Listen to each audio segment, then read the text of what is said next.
बच्चों, आज हम कक्षा तीसरी के पाठ 13 पाठ का नाम मधुर वाणी कहानी को पढ़ेंगे और समझेंगे। बच्चों, मधुर वाणी मतलब क्या होता है? मीठा बोलना, मधुर बोलना, प्यारा बोलना और अच्छा बोलना। तो बच्चों, कहानी को शुरू करने से पहले हम पाठ में दिए गए कुछ कठिन शब्दों को पढ़ेंगे। बाणी मतलब क्या होता है? आवाज। जो हम किसी को बुलाते हैं, आवाज लगाते हैं, उसे हम आवाज कहते हैं, बाणी कहते हैं। वॉइस। सेवक मतलब नौकर, सर्वेंट। परेशान मतलब दुखी होना, सैड। स्वयं मतलब खुद करना, खुद, सेल्फ। कटु मतलब कड़वी बातें करना, कड़वा बोलना, उसे हम कटु कहते हैं। हर्ट।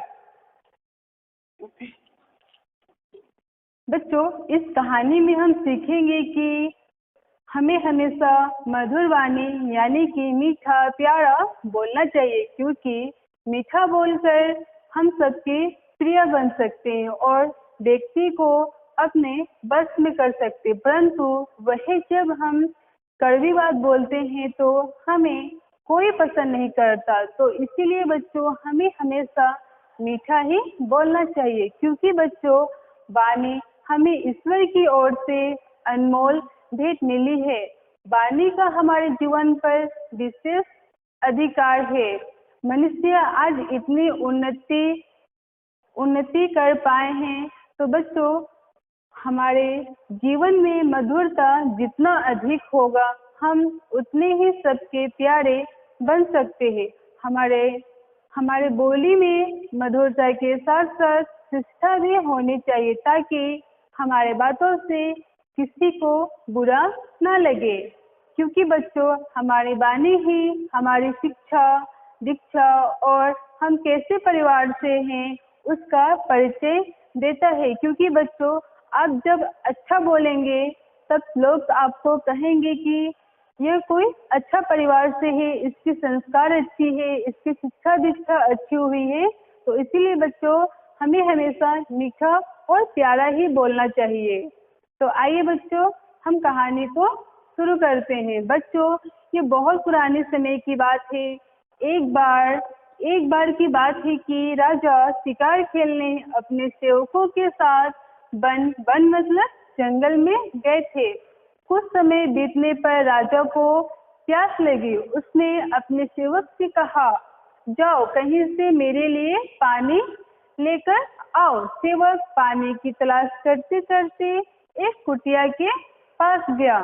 उस कुटिया में एक महात्मा मतलब साधु संत जो होते हैं, ऋषि, वो बैठे थे। सेवक को पानी की तलाश करते करते उसे भी काफी प्यास लगी थी। उसे क्रोध और गुस्सा भी आ रहा था।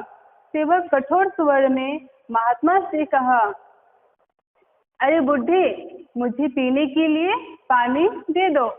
महात्मा ने कहा, मेरे पास पानी नहीं है, तुम जाओ यहाँ से।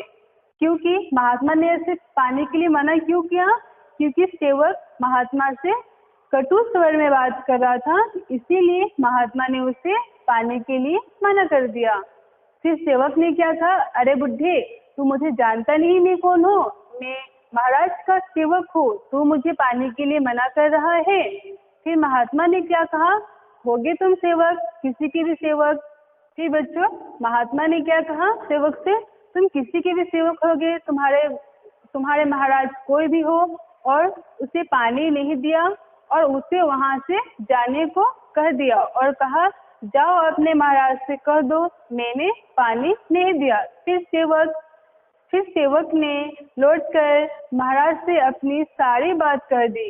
अब राजा खुद महात्मा के पास गए और बहुत ही प्यार विनम्र से कहा, पूज्य महात्मा जी, हमें बहुत प्यास लगी है, अगर आप पानी पिला दे तो आपकी बहुत कृपा होगी। महात्मा ने महाराज की बातें सुनकर बहुत खुश हुए और तुरंत पानी पिलाया। राजा ने पानी पिया और पूछा, महात्मा जी, आपने मुझे पानी पिलाया लेकिन मेरे सेवक को नहीं पिलाया, ऐसा क्यों? महात्मा ने कहा, महाराज आपके सेवक की वाणी बहुत ही कठोर और असहनीय है, इसीलिए मैंने उसे पानी नहीं दिया। महाराज आप अपने सेवक को अवश्य सिखाएं कि वह अपने बातों में सौम्य तथा प्यार से बोले।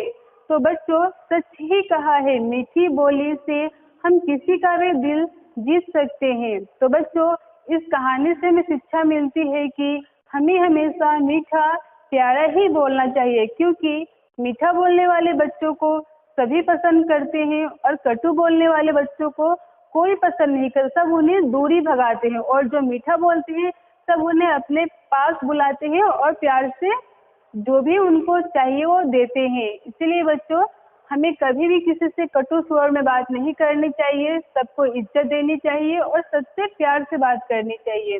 तो मैं आशा करती हूँ कि आप कहानी को समझ गए होंगे। धन्यवाद।